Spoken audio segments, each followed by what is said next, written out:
Guys, if we're being fully honest, 2024, not the strongest year for films, and made it relatively easy to do my 5 favorite films of the year. Of course, there's movies that I haven't seen yet, but all in all, I think it's going to actually go down as a pretty not memorable year for it.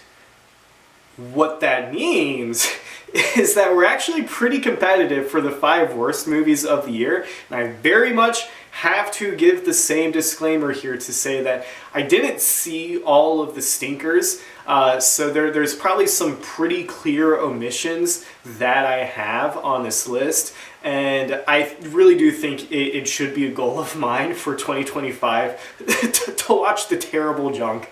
I think it'll be good fodder for this channel, so we'll see how it goes. But with that being said, I definitely do have I do have 5 films that I want to discuss here. So starting off with number 5 is actually a film that got nominated for a Golden Globe. Denzel got nominated for Best Supporting Actor, and he did a great job. And there's actually very good elements to this movie. It's truly an entertaining movie. All of these words I've used so far does not lead you to say worst movie of the year. And that's fair. The reason I have this as number 5 is it's not the 5th worst movie of the year, but the title I want to give this is my disappointment of the year, and it's because of how much of a letdown it is to the beloved original. I'm talking about Gladiator 2, and it just didn't hit the same marks as the original. Really, what it does is the music is completely forgettable, and it sometimes will play some of the classic Hans Zimmer Gladiator themes, and every time I heard the original music, all I could think was, wow, I wish I was watching that movie instead of this one. It's entertaining. You'll probably enjoy it if you watch it, but don't expect it to do too much. I think there's a lot of missed opportunities. It's a 6 out of 10. 5th worst movie of the year for me because it was disappointing. Actually, on like the flip side of that, what comes up as number 4 is what I'm deeming not as bad as everyone made it out to be, which is not the glowing praise that it would want to receive and what I think it was in some ways hoping for, but it also for sure was not the worst movie out there. I'm talking about Joker Folie à Deux. It didn't do the right things. There's actually some beautiful shots. Joaquin Phoenix still gives a committed performance. Lady Gaga has some good scenes in there too. It is confused. The scening, for the most part, feels weird.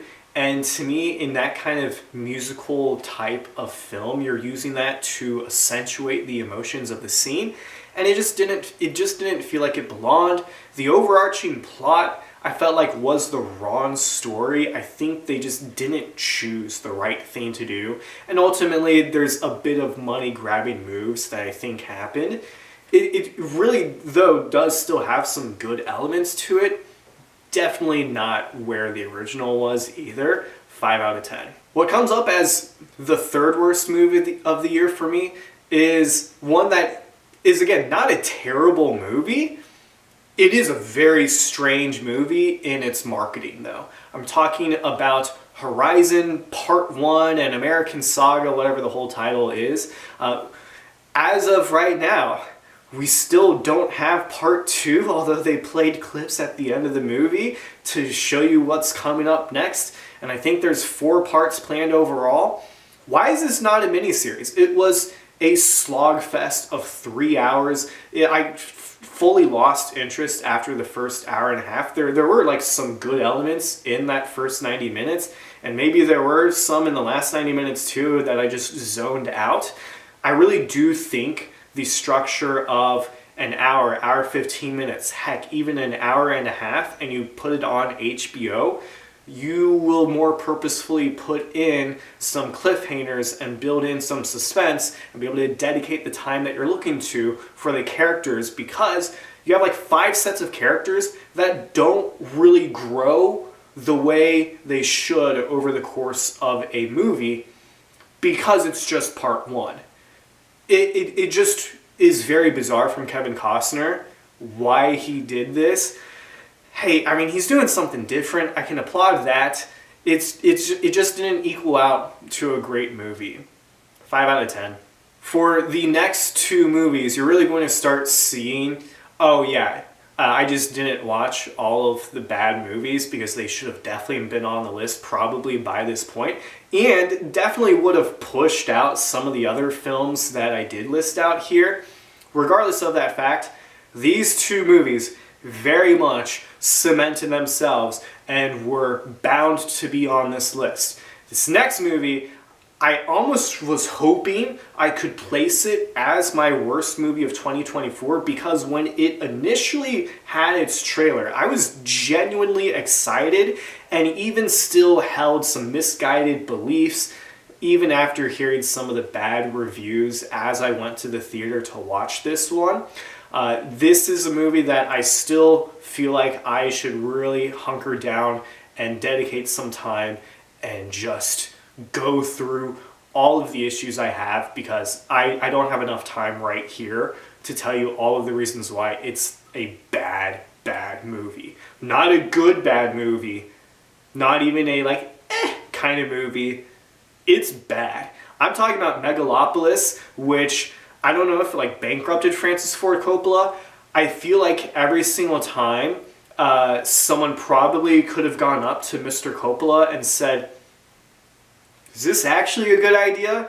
He just threw some Benjamins at them and said, don't worry about it. This is my vision. This is my creme de la creme.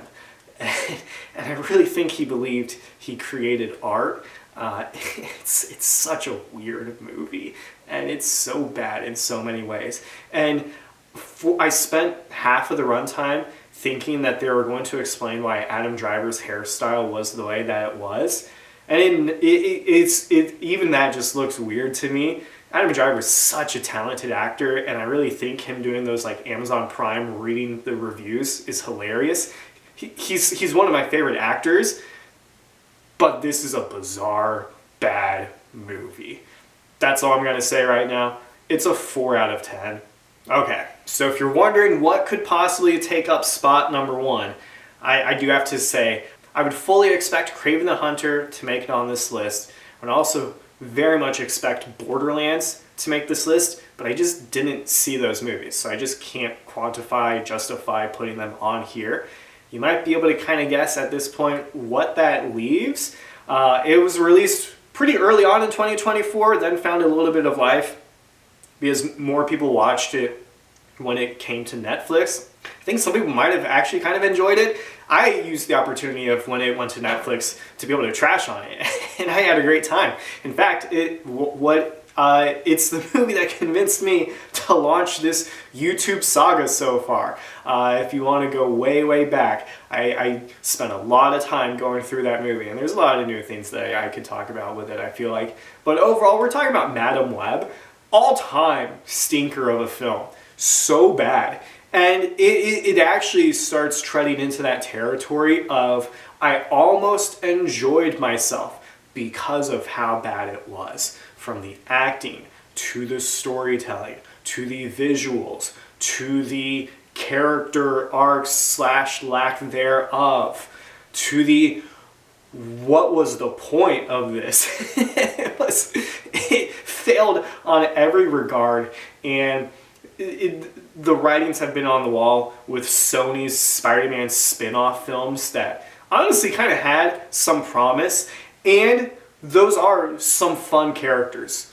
Truly speaking, in other mediums, if you go back to 90s animated cartoon Spider-Man series, you'll see some fun arcs with these characters, and some of the creative leads that they put in charge absolutely buried that. Who knows when these characters will see the light of day next, which is honestly a bit of a shame and a bit hard to laugh at. Madam Web is a terrible movie. I give it a 3 out of 10. It is somewhat fun if you do want to watch it. My slightest apologies if you watched it and enjoyed it. I don't feel too bad though. I think it's terrible.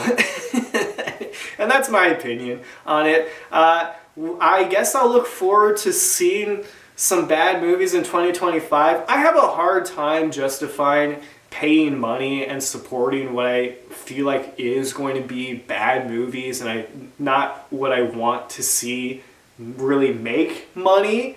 And so I like more when I'm able to find it on like a streaming service. But with that being said, I feel like there are some of those 2024 films that I should go back and watch, and we'll see if it ends up being something where, you know what, maybe I can make it a decent video out of this if I go watch it. So that might be a mindset that I take. We'll see what the new year brings. I've got a few ideas. Hopefully I get around to them. Hopefully it's something that you enjoy, and yeah, hoping to see where this goes, and I hope you will join me on that journey and enjoy where it takes all of us. We'll see how it goes. I'll see you in the next one.